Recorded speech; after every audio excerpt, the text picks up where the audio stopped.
Hello বন্ধুরা, Sayani Supriya blog চ্যানেলে তোমাদের সবাইকে অনেক অনেক স্বাগতম। তোমরা সবাই কেমন আছো?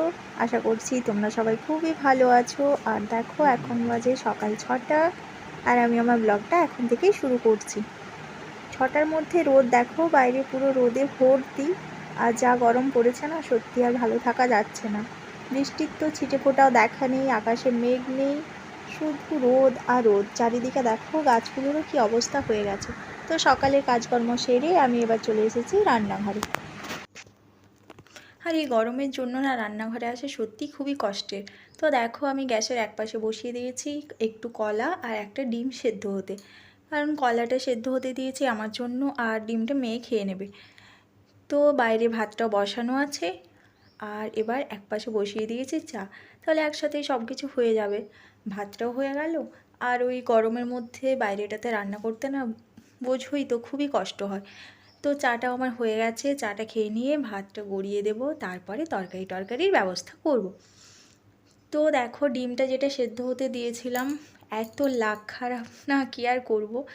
অন্য একটা ডিম আবার ভেজে নিচ্ছি, তোমাদেরকে দেখাচ্ছি ডিমটা কি অবস্থা হয়েছে। তো ওই জন্য আগে ডিমটা ভেজে নিলাম। মেয়েকে আর সেদ্ধ ডিমটা দেবো না, ডিমটা ভেজে নিলাম। এটা টিটু এসে খাবে, কাজে গেছে। ভাবছিলাম ডিমটা সেদ্ধ হতে দেবো না, বেশ কয়েকদিন আগের আনা ডিমটা, 5-6 দিন মতো হলো। আবার দোকানে কবে থেকে পড়েছিল তার তো কোনো ঠিক নেই। তো দেখো, এখন তো গরমে খুব তাড়াতাড়ি ডিম নষ্ট হয়ে যায়। যতটা সম্ভব এখন গরমে না ডিমটা এড়িয়ে চলাই ভালো। তো বাড়িতে ছিল, আমি ভাবলাম সেদ্ধ হতে দিয়ে দিই, তাহলে কলাটার সাথে সেদ্ধ হয়ে যাবে। কিন্তু এমন হলো না, সকালটাই পুরো খারাপ হয়ে গেল। আর একটা ডিম ছিল, তাই আমি সেটাকে একটু ভেজে নিলাম। আর ওই সেদ্ধর ভুল আমি আর করছি না। ভেজে নিলে তাও অনেকটা খাওয়া যায়, কিন্তু সেদ্ধ করে নিলে না আর হবেই না। তো কী রান্না করব ভাবতে ভাবতে আমার মনে হলো যে কতকগুলো কাজু ছিল। আগের দিন তো দেখেছিলাম কাজু পোস্ত রান্না হয়েছিল। তো বাকি যেগুলো ছিল আমি ওগুলো কাটতে বসেছি। আর বেশ কয়েকদিন আগে তোলা ছিল বলে না, সেগুলো কিছুতেই কাটতে পারছি না, বেশ অনেকটা শক্ত হয়ে গেছে। আর দেখো, হাতেও লেগে গেছে। আর বেশ ভালো করে কাপড় দিয়ে জড়িয়ে কাটতে হবে, তা না হলে কি বলো তো, ওর যদি ওই ক্ষীরটা হাতের মধ্যে লেগে যায়, অনেক হাত চুলকাবে, আবার কালো হয়ে যাবে। তো ওই জন্য ভাবছি যে না, আর কাটবো না, এগুলো রেখেই দিই, অন্য কিছুই রান্না করব। এগুলোর সাথে আর সকালবেলা পারছি না কিছুতেই। যদি আবার হাতের মধ্যে ঘাটা হয়ে যায় না, তাহলে আবার সমস্যার এই গরমে শেষ থাকবে না। তো দেখো, অনেক চেষ্টা করেও আমি আর কিছুতেই কাটতে পারলাম না। যখন কাঁচা থাকে না, বীজটা খুব তাড়াতাড়ি কাটা যায়, কিন্তু বেশ অনেক দিনই হলো, 4-5 দিন মতো হলো পড়ে রয়েছে বলে একটু শুকনো শুকনো হয়ে গেছে, তাই আর পারলাম না। তো দেখো, আমি ছেড়ে ছুড়ে উঠে পড়েছি, আর ওগুলো কাটবো না। তো এখন কোথায় যাচ্ছি দেখো, আর এই দেখো, এই বদমাশগুলো না এখানে বসে আছে। একটু আগে যখন আমি রান্না করছিলাম, রান্নাঘরে সব কটে ঢুকে গেছিলো। দেখো, এরা জনসংখ্যাই কতগুলো হয়েছে দেখেছো। আর দেখতেও খুব মিষ্টি হয়েছে। ওটা হলো ওদের মা। তো এখানে ছায়ার মধ্যে বসে রয়েছে, একটু আগে ঘরের ভেতরে ঢুকে রয়েছিল।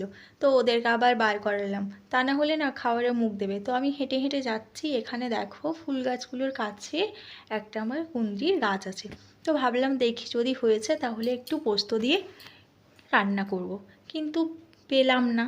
তো যখন যাচ্ছিলাম রাস্তায়, মাছওয়ালার কাকুটার সাথে দেখা হয়েছে। তো ওই জন্য একটু মাছই নিয়ে নিয়েছি। আর এই গরমের মধ্যে আর এটা সেটা রান্না করতে পারছি না, একটু মাছের রান্না করে দেবো, তাহলেই শান্তি।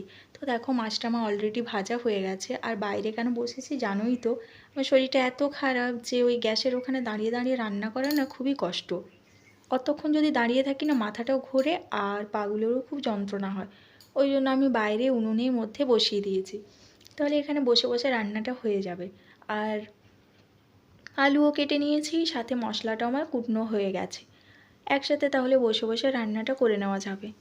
আর যা গরম পড়েছে না, এদিক ওদিক আর হরবড় হয়ে হাঁটতে পারছি না কিছুতেই। তো দেখো, মাছটা না বেশ ভালোই ছিল, খুব সুন্দর করে কেটে ভেজে তারপরে দেখো আমার তরকারিও হয়ে গেল। তোমাদের সাথে কথা বলতে বলতে না বেশ অনেক কাজেই সেরে নেওয়া যায়, জানো তো। আগে বেশ বোরই হতাম রান্না বান্না করতে করতে, কিন্তু এখন একটা ভালো হয়েছে, আমার রান্নাও হয়েছে আর তোমাদের সাথে গল্প করাও হয়ে যায়। একা একা যেহেতু বাড়িতে থাকি না, ওই জন্য। তো তরকারিটাকে ঝটপট নামিয়ে নিয়ে আবার না অনেক কিছু ঘরের কাজকর্ম আছে জানো তো। সকাল থেকে তো শুধু রান্নাই করছি, আর কোনো কাজকর্ম সারা হয়নি আজকে। এদিকে দেখো টিটু বাজার থেকে চলে এসছে, আর মেয়ে অমনি ওর আদায় জিনিস আদায় করে নিয়েছে। ওর তো ফোন করে সবসময় বলবে বাবা আমার জন্য একটা মাজা আনবে। এসে ড্রেসটাও চেঞ্জ করেনি ততক্ষণে মেয়ের আবদার কী কী এনেছো দেখাও। এদিকে দেখো এনেছে একটু কলা আর জাস্ট একটু আপেল, ওটা মেয়ে খাবে মেয়ের জন্য। আর আমিও ফোন করে বলেছিলাম আমার জন্য একটা জিনিস আনতে, তো চলো দেখি এনেছে কি আনেনি। যদি না আনে তাহলে তখন খুবই আমার রাগ হয়ে যাবে। ফোন করে বললাম না আনলে হয় বলো। আর কলাটা না ফ্রিজের মধ্যে একদমই রাখা যায় না, কেন বলো তো, কলা যদি ফ্রিজের মধ্যে রাখো না 2 দিনের মধ্যেই নষ্ট হয়ে যাবে। তো ওই জন্য এখানে ভেতরটাতেই রেখে দিলাম। বাইরে রাখলে মেয়ে কী করে জানো তো, একটা একটা নেবে বাইরে ছুঁড়ে ফেলে দেবে, আর বেশ নষ্ট করে, ওই জন্য ওখানে চাপা দিয়ে রাখলাম। আর দেখো আমি ফোন করে টিটুকে আজকে বলছিলাম যে ভালো লাগছে না ভাত খেতে গরমে, তো আমার জন্য একটু কিছু খাবার এনো। মেয়ে তো এখানে খাবার পেয়ে মহা আনন্দ। তো আমার জন্য দেখো এনেছে ইডলি। আমি ফোন করে বলেছিলাম ভাত খাবো না এখন, একবারে দুপুরে স্নান করে খাবো, তো আমার জন্য একটু ইডলি নিয়ে আসবে। তো দেখো নিয়ে এসছে একটু ইডলি। সকাল সকাল না, যদিও এখন সকাল নেই, বাজে ঘড়িতে 10:30।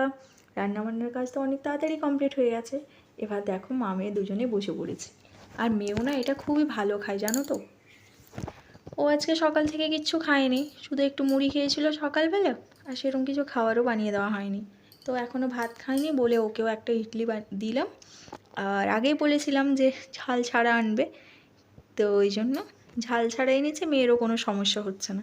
গরমের মধ্যে না ইডলিটা কিন্তু খুবই ভালো একটা খাবার। শুধু গরম কেন, শীত গ্রীষ্ম বর্ষা অল টাইম সকালের খাবার ইডলিটা কিন্তু বেশ ভালোই। আর আমাদের এখানেও পাওয়া যায় জানো তো, ঝাড়গ্রাম থেকে একজন আসেন আমাদের গ্রামের দিকেও, কিন্তু তার ইডলিটার এত টেস্ট নেই।